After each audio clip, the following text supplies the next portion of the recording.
إلى حضرة حبيبنا وشفيعنا رسول الله محمد صلى الله عليه وسلم، ثم إلى أرواح والدينا ووالديكم وأمواتنا وأمواتكم وأموات المسلمين أجمعين، ولمن عمر هذا المصلى سابقا ولاحقا، وإلى مصنف هذا الكتاب أن الله يتغشاهم بالرحمة ويسكنهم الجنة ويعد علينا من بركاتهم وأسرارهم وأنوارهم وعلمهم ونفحاتهم في الدين والدنيا والآخرة. الفاتحة.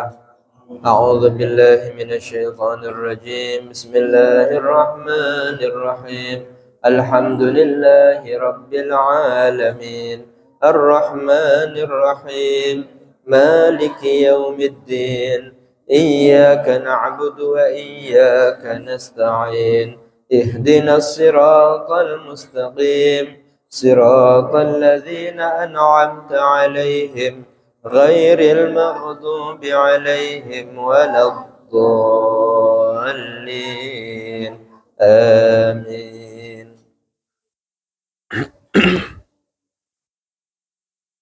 Permintaan surat Al-Fatihah untuk kesembuhan Ibu Nur Hasanah dan Ibu Suprihatin. Semoga Allah memberikan kesehatan dan kesembuhan yang sempurna. Biniyati syifa wa ila hadratin Nabi Muhammad sallallahu alaihi wasallam. Al-Fatihah. أعوذ بالله من الشيطان الرجيم. بسم الله الرحمن الرحيم. الحمد لله رب العالمين الرحمن الرحيم مالك يوم الدين إياك نعبد وإياك نستعين اهدنا الصراط المستقيم صراط الذين أنعمت عليهم غير المغضوب عليهم ولا الضالين. رب اغفر لي ولوالدي آمين. عليكم ورحمة الله وبركاته. Bismillah walhamdulillah wassalatu wassalamu ala rasulillah Sayyidina wa maulana Muhammad ibni Abdillah wa ala alihi wa sahbihi wa man walah. La hawla wa la quwwata illa billah. Subhanaka la ilma lana illa ma 'allamtana innaka antal alimul hakim. Rabbi shrah li sadri wa yassir li amri wahlul 'uqdatam min lisani yafqahu qawli. Amma ba'd. Segala puji kita panjatkan kepada Allah Subhanahu wa taala. Di malam ini kita semua dapat berkumpul di salah satu taman daripada taman-taman surga Allah, dalam majelis ilmu yang dikatakan oleh Nabi Muhammad sallallahu alaihi wasallam, man intaqala liya'lama baban minal ilmi ghufira lahu qabla an yakhtuwa, atau kama qala Rasulullah. Siapa orang yang berpindah, berangkat dari rumahnya untuk mencari ilmu, maka diampuni dosa-dosanya sebelum dia melangkahkan kaki. Semoga dengan kita hadir di majelis ilmu seperti ini, dosa-dosa kita diampuni oleh Allah dan kita mendapatkan pahala besar, dan semoga pahalanya disampaikan kepada ahli kubur kita, keluarga kita, orang tua kita, guru-guru kita. Semoga mereka semua bergembira mendapatkan pahala yang kita hadiahkan, dan semoga dosa-dosa mereka diampuni, amal ibadahnya diterima oleh Allah Subhanahu wa ta'ala. Salawat dan salam semoga tercurah kepada Nabi kita Muhammad sallallahu alaihi wasallam, yang telah mengajarkan kepada umatnya segala hal untuk mendapatkan kebahagiaan hidup di dunia dan di akhirat. Semoga kelak kita berkat belajar ilmu agama ini mendapatkan syafaat dari Nabi Muhammad seluruhnya selamat dari neraka, masuk ke surga Allah Subhanahu wa taala. Amin ya rabbal alamin. Hadirin yang dirahmati oleh Allah, melanjutkan masih dalam pembahasan iman kepada kitab-kitab Allah. Salah satu kitab Allah yang menjadi mukjizat terbesar Nabi kita Muhammad sallallahu alaihi wasallam adalah Al-Qur'anul Karim. Mengapa Al-Qur'an itu disebut sebagai mukjizat? Berbeda dengan yang lain. Mukjizat-mukjizat para nabi dan rasul ini banyak sekali. Seperti Nabi Muhammad bisa membelah bulan, bisa melakukan Isra Mi'raj, perjalanan menembus langit. Kalau nabi yang lain seperti Nabi Musa bisa membelah lautan, Nabi Isa bisa menyembuhkan orang buta dan menghidupkan orang mati. Itu terlihat sesuatu yang di luar adat, di luar kebiasaan manusia. Sedangkan Al-Quran ini yang setiap hari mungkin kita baca seolah-olah sesuatu yang biasa, seperti buku atau bacaan yang lain. Nah, ini mungkin perlu kita jelaskan bagaimana mukjizat Al-Quran ini yang menjadi mukjizat terbesar Nabi Muhammad SAW, agar kita mengagungkan dan kita semakin bertambah keimanan kepada Al-Quran. Sebagaimana diketahui, definisi dari mukjizat adalah al-amrul khariqu lil 'adah, perkara yang di luar kebiasaan. Alladzi yadhharu ala yadi nabiyyin wa rasulin, yang muncul pada seorang nabi atau rasul sebagai dalil ala da'watin nubuwah awir risalah, tanda bahwa mereka itu benar-benar seorang nabi dan rasul. Kalau seorang yang mengaku nabi atau rasul tidak mampu menunjukkan mukjizat, maka itu tidak menjadi tanda dia seorang nabi dan rasul. Kalau mukjizat yang lain itu biasanya Allah Subhanahu wa taala sesuaikan dengan apa yang terjadi di zamannya.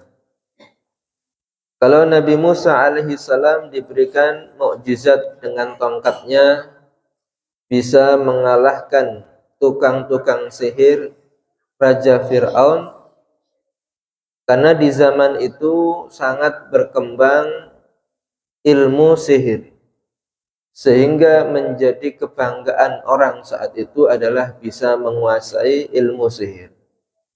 Siapa yang ahli dalam sihir itu menjadi orang-orang besar, menjadi dalam kerajaan Fir'aun memiliki kedudukan yang tinggi. Nah, disinilah Allah memberikan mukjizat kepada Nabi Musa untuk bisa mengalahkan daripada sihir-sihir mereka. Mukjizat ini harus lebih tinggi daripada apa yang dimiliki umat di zaman itu. Kalau sihir itu di zaman itu bisa merubah tali tongkat menjadi ular, maka Nabi Musa diberikan mukjizat yang melebihi daripada itu semua. Sehingga dengan mengalahkan tukang-tukang sihir itu, mereka tahu bahwa yang dilakukan oleh Nabi Musa itu bukan sihir. Karena sihir itu terbatas.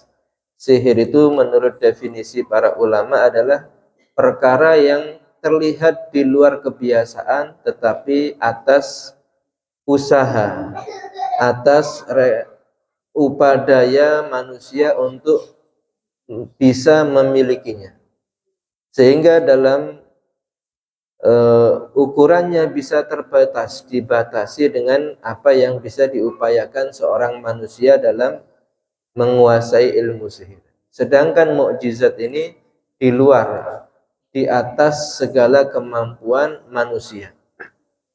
Ketika tukang sihir ini mengetahui bahwa yang dilakukan Nabi Musa dengan tongkatnya ini bukan sihir, mereka langsung beriman dengan Nabi Musa alaihissalam.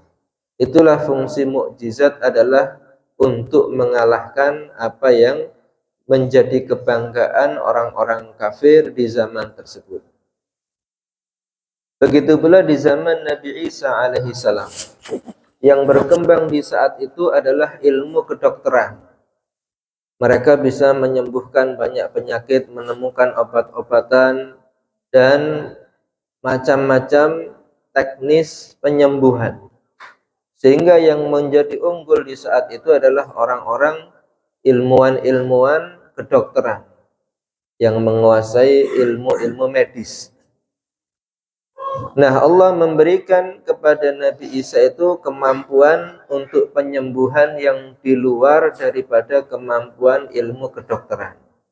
Bisa menyembuhkan penyakit belang, bisa menyembuhkan orang yang buta sejak kecil, bisa melihat, bahkan yang tidak mampu dilakukan adalah menghidupkan orang mati. Diceritakan itu ketika di zaman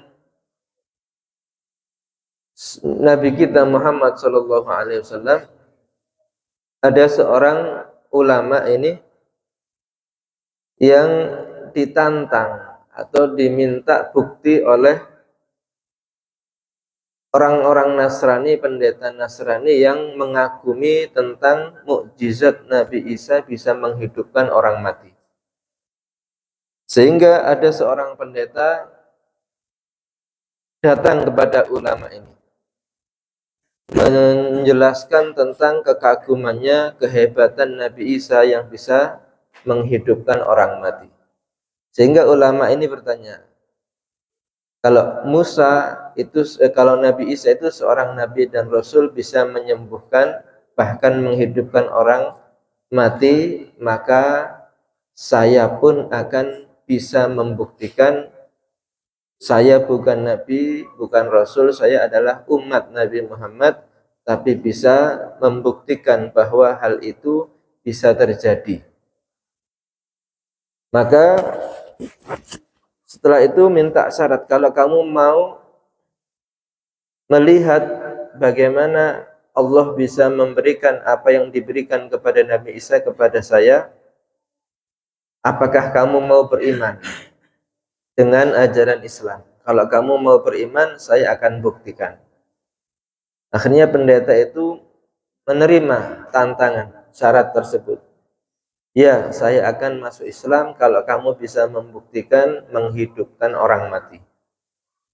Maka pendeta dan ulama ini berjalan ke satu pekuburan.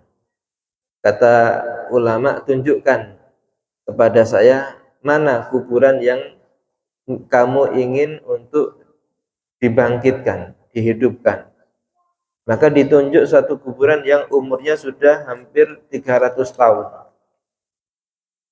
Ini kuburan, buktikan bahwa kamu bisa melakukan apa yang dilakukan oleh Nabi Isa alaihissalam. Maka ulama tadi bertanya, bagaimana cara Nabi Isa menghidupkan orang mati? Maka menyatakan dalam ayat Al-Qur'an, "Qum biidznillah." Oh, seperti itu. Siap, aku akan buktikan dengan izin Allah bahwa Allah mampu memberikan apa yang diberikan kepada Nabi Isa kepada aku sebagai umat Nabi Muhammad. Kalau kamu nantinya beriman dengan itu. Akhirnya dengan mengucapkan Bismillah, qum biidznillah.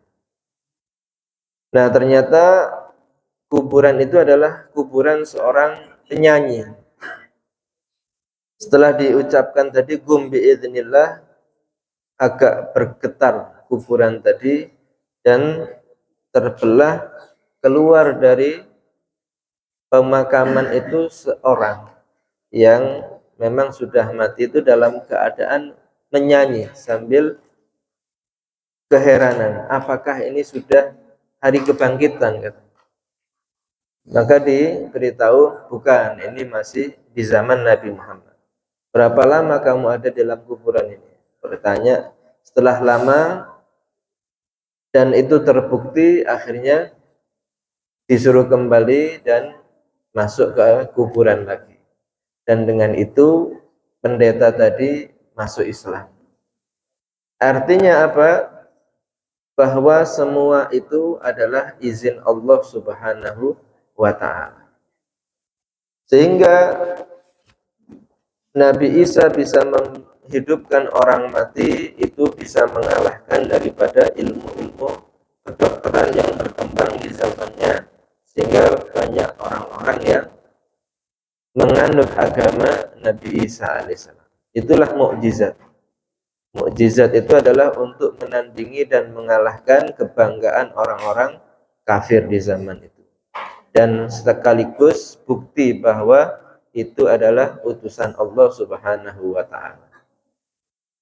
Sedangkan Al-Quran di zaman Nabi Muhammad SAW ini yang berkembang adalah ilmu sastra, ilmu tentang keindahan bahasa, gubahan-gubahan syair yang menjadi kebanggaan bangsa Arab waktu itu.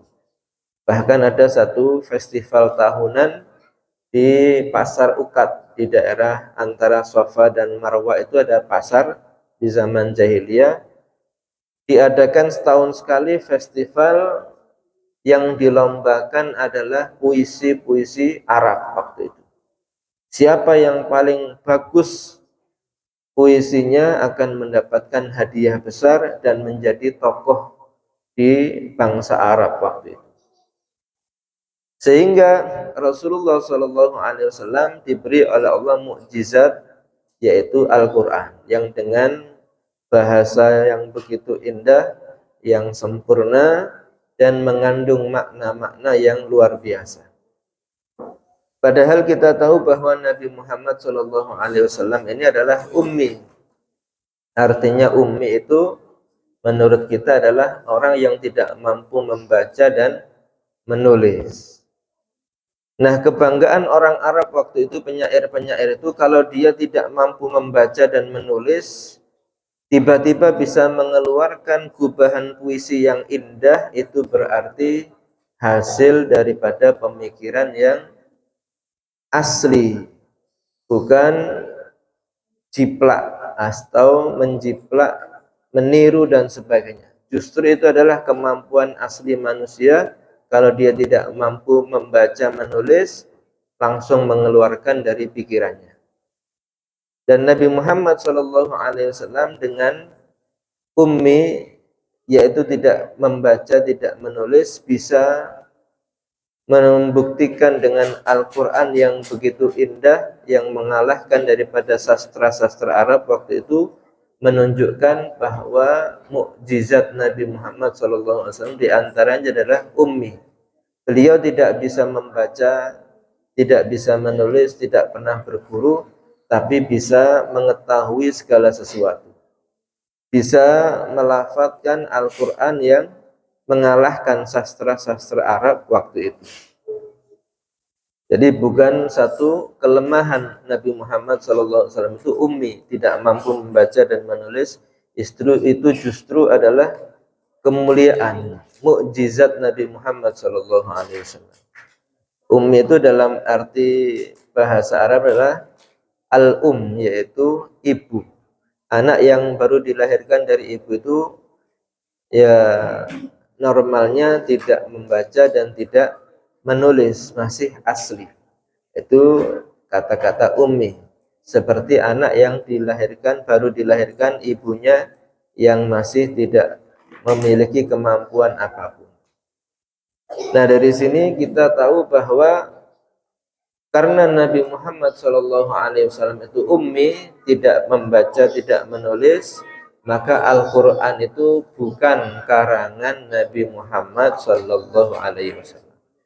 Karena kalau Nabi Muhammad itu bisa membaca, bisa menulis, bisa dikatakan, oh Nabi Muhammad ini Al-Quran itu beliau ada yang sebagian menjiplak daripada kitab-kitab yang lain, atau sebagian dari kreasi Nabi Muhammad SAW dengan tulisan beliau.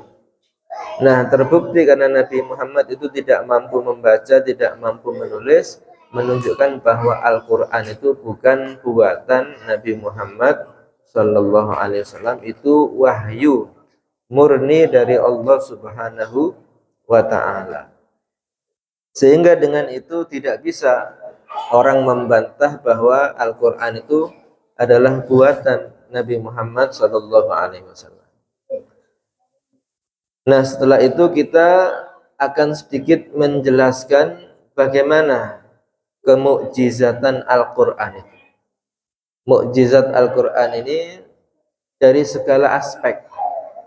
Kalau kita hanya mengetahui Al-Quran itu dari sisi bahasa atau dari sisi pembacaannya saja, atau dari sisi hukum-hukum fikih saja. Nah, Al-Quran itu adalah dikatakan lautan yang tidak diketahui kedalamannya, sangat dalam. Kadang-kadang kita itu kalau melihat lautan dari pantai mungkin mengatakan laut ini tidak dalam. Kalau dia berjalan sedikit masuk ke air, satu jengkal, satu lutut, mungkin dia merasakan, oh, laut ini mungkin hanya satu lutut saja. Semakin ke tengah ada orang yang tenggelam. Nah, sebatas apa kita memahami Al-Quran itu? Sebatas pengetahuan kita tentang Al-Quran tadi. Seperti sebatas mana orang mengenal kedalaman air laut, sebatas dia mengenal bagaimana kedalamannya menuju ke laut tersebut. Kalau orang-orang seperti kita ini mungkin mengatakan Al-Quran ini hanya bacaan-bacaan biasa. Padahal di situ Allah memberikan segala ilmu. Dan mukjizat Al-Quran dari segi bahasa itu melahirkan banyak ilmu. Ada ilmu sastra Arab, balaghah, mantik, dan seluruhnya. Dari segi hukum-hukum timbul fikih-fikih, ada madhab-madhab. Dari segi akidah muncul juga ilmu-ilmu kalam dan semuanya. Dan seluruh ilmu pengetahuan yang ada saat ini adalah sumbernya dari Al-Quran. Oleh karenanya kita akan sedikit menjelaskan bagaimana kedalaman Al-Quran. Nah, di dalam ayat-ayat yang tadi kita sudah sampaikan itu, salah satu ayat di situ di dalam surat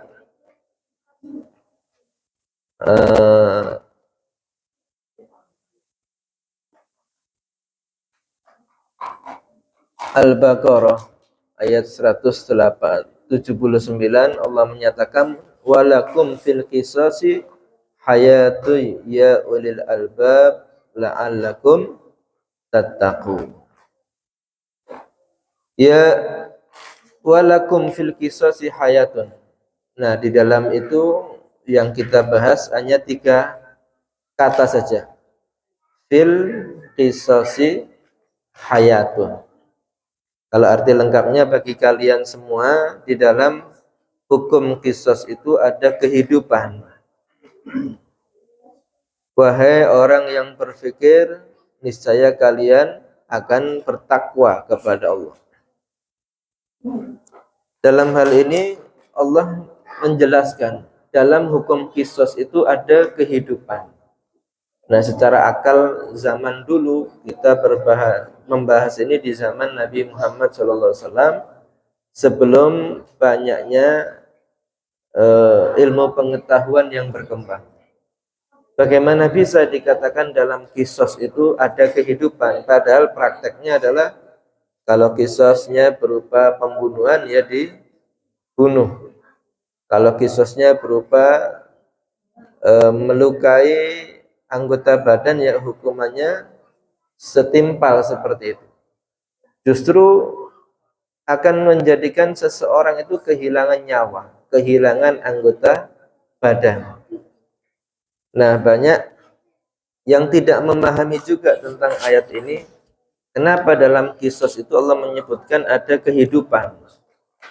Maka saat ini kita tahu yang pertama harus dipahami itu adalah perbedaan antara al-qisas dengan membunuh. Kalau kisos itu adalah kita bahas membunuh dulu. Membunuh itu adalah menghilangkan nyawa secara benar ataupun secara salah. Itu namanya membunuh. Ya. Kalau yang secara benar ya mungkin dalam jihad fisabilillah, daf'us so'il, atau yang salah seperti karena merampok, karena tawuran, membunuh.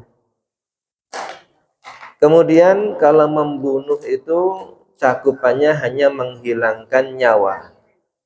Kalau orang yang melukai anggota badan bukan dikatakan al-qatlu, membunuh. Tetapi al-qisas ini berbeda. Qisas itu yang pertama adalah dilakukan dengan kebenaran.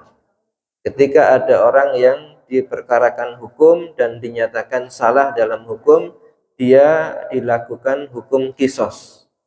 Dan hukum qisas itu dilakukan untuk menegakkan kebenaran. Jadi kalau qisas itu pasti alasannya kebenaran, bukan kadang-kadang ada kesalahan, tidak. Yang kedua, qisas ini tidak khusus menghilangkan nyawa.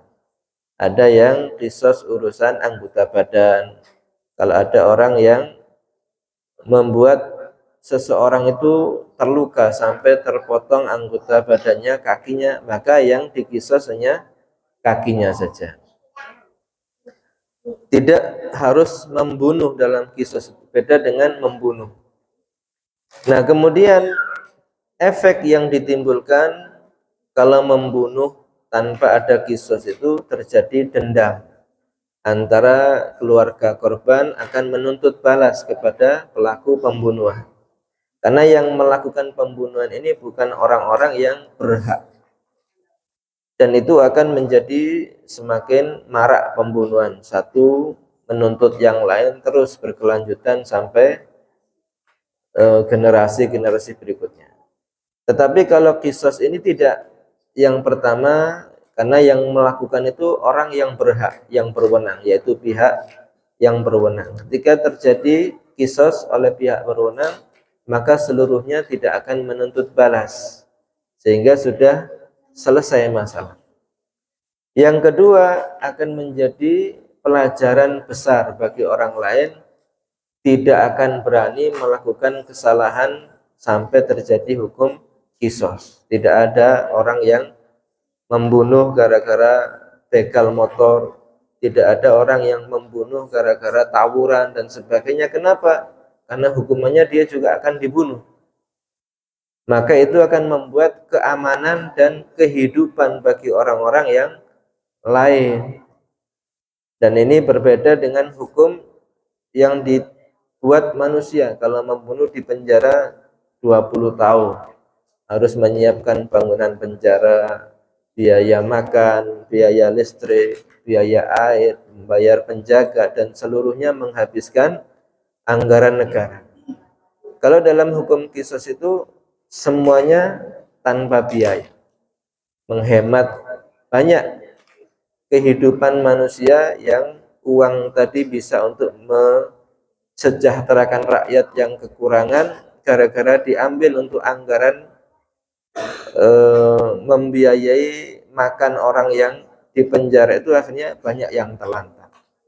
Sehingga Al-Quran ini dengan 3 kata fil qisasi hayatun itu maknanya sangat luas, sehingga tidak bisa sampai kapanpun itu hukum Al-Quran ini pasti benar. Sampai kapanpun, dari zaman dulu sampai akan datang, apa yang disampaikan dalam Al-Quran itu pasti tepat dan sesuai dengan zaman, bisa diamalkan. Ini salah satu contoh bagaimana Al-Quran ini menjadi mukjizat, tidak seperti hukum-hukum yang ditentukan manusia. Kemudian ada lagi dalam surat Al-A'raf ayat 31, Allah menyatakan,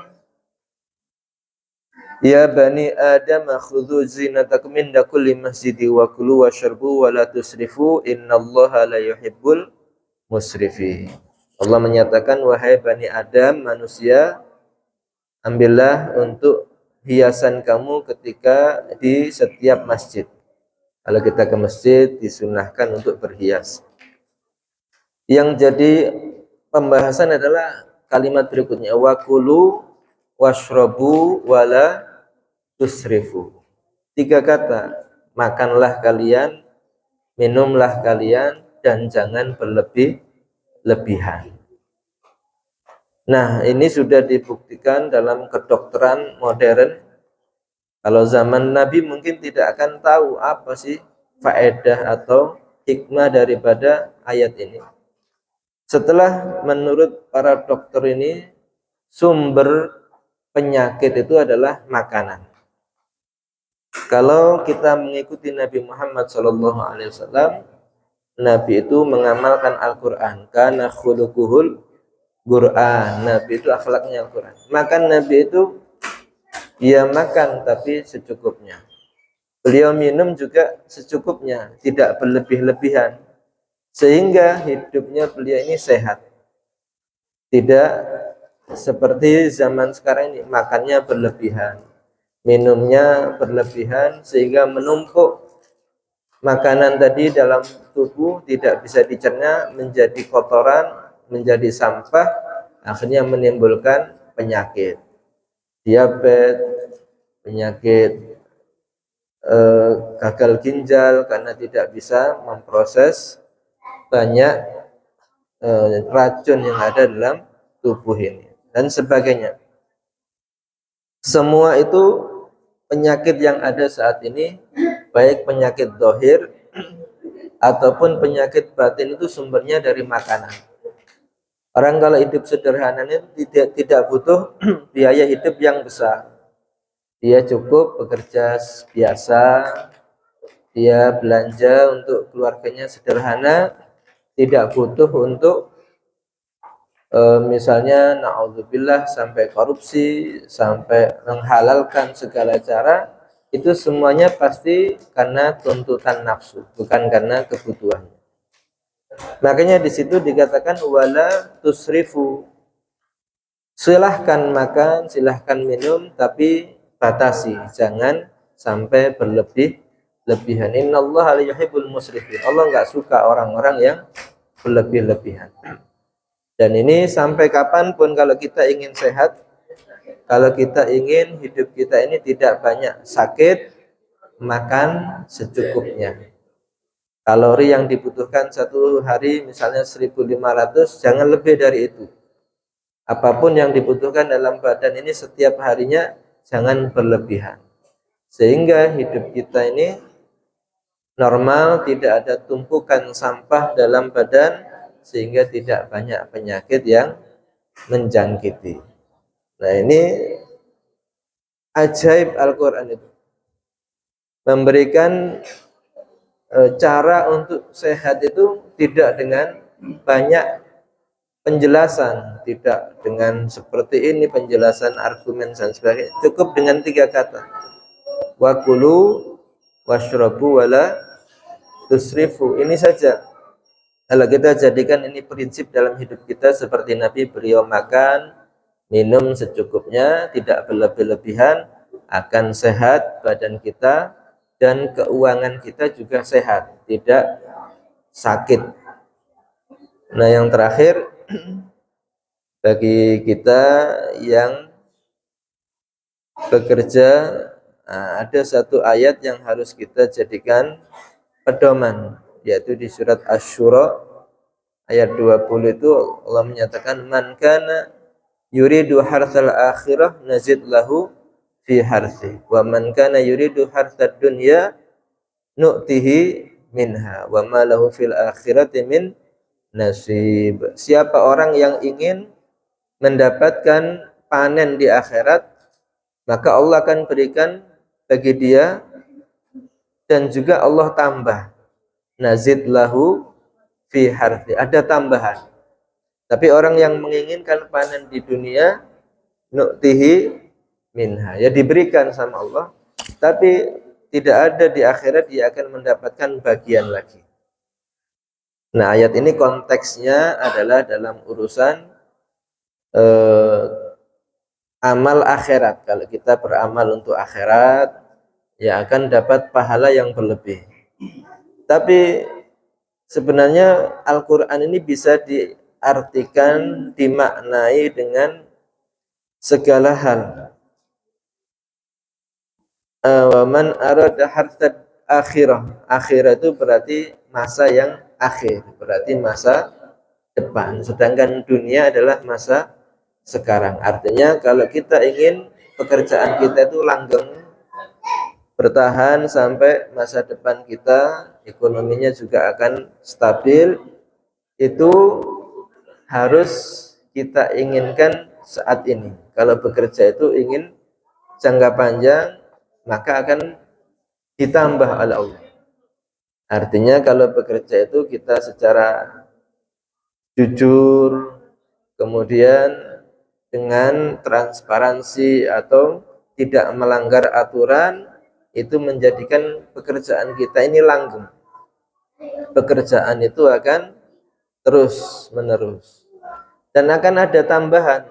Kalau kita dapatkan pekerjaan itu stabil, kita bisa menabung untuk kebutuhan yang ke depan. Tapi bagi orang yang ingin hasil instan, cepat, waman arada wama yurid, apa dikatakan tadi, man kana yuridu harta dunya nu'tihi minha. Tapi orang yang ingin dunia, yang ingin segera, nu'tihi minha, kami beri juga. Tapi di akhirnya dia tidak akan dapat bagian lagi. Ya, kalau ingin cepat dapat uang besar, caranya korupsi, menipu pembeli atau yang lain sebagainya, itu dapat keuntungan besar. Tapi di selesai itu dia tidak akan dapat lagi bagian. Kalau kita lihat orang yang korupsi hasilnya miliaran misalnya, tapi ketika dia dapat itu apakah jangka panjang? Tidak. Dia ditangkap, sudah hilang pekerjaannya, hilang nama baiknya, dia akan dibenci banyak orang, dibenci keluarga, kemudian juga dia harus bayar denda, bayar untuk administrasi dan sebagainya, atau disita harta bendanya dan semuanya, sehingga di selanjutnya dia akan tetap menjadi orang yang hidupnya sengsara dan uangnya itu tidak akan berlebih daripada yang sudah ditentukan oleh Allah, karena rezeki itu sudah diatur. Kalau jatah untuk kita misalnya 100 juta, ya tidak lebih dari itu. Dengan hasil korupsi yang besar itu nanti akan hilang semua uangnya, entah itu akan dibagi-bagi kepada tim yang ikut bekerja dengan dia, akan juga pembayar dan sebagainya, sehingga yang dihasilkan nanti sesuai dengan yang ditentukan oleh Allah. Setelah itu selebihnya dia tidak akan dapat lagi jatah rezeki yang seperti dia inginkan dari Allah Subhanahu wa ta'ala. Artinya kalau kita ingin pekerjaan ini nyaman, stabil, kerja yang benar karena Allah, karena akhirat. Tapi kalau karena dunia saja, itu hasilnya memang besar di awal, tapi akan hancur di akhirnya, tidak akan dapat bagian yang lain. Oleh karena itu, kalau kita menjadikan Al-Quran ini sebagai pedoman kita, mengerti tentang mukjizat Al-Quran, itu akan semakin iman dengan Al-Quran. Dan Al-Quran ini kalau dibahas oleh pakar-pakarnya akan menghasilkan ilmu yang luar biasa. Pakar fikih akan menghasilkan hukum-hukum agama yang bermanfaat. Pakar ilmu pengetahuan akan beriman dengan Islam, dengan Al-Quran. Banyak ilmuwan-ilmuwan itu yang masuk Islam gara-gara mempelajari Al-Quran. Sekarang kita lihat dunia barat itu banyak yang memeluk Islam karena mereka membaca Al-Quran disertai dengan ilmu yang sudah mereka kuasai. Nah, tugas kita jangan puas dengan hanya membaca saja. Harus kita pelajari Al-Quran, kita dalami Al-Quran, karena Al-Quran ini semakin kita dalami, semakin kita mendapatkan pemberian yang luar biasa dari Allah Subhanahu wa ta'ala. Wal afu minkum. Assalamualaikum warahmatullahi wabarakatuh.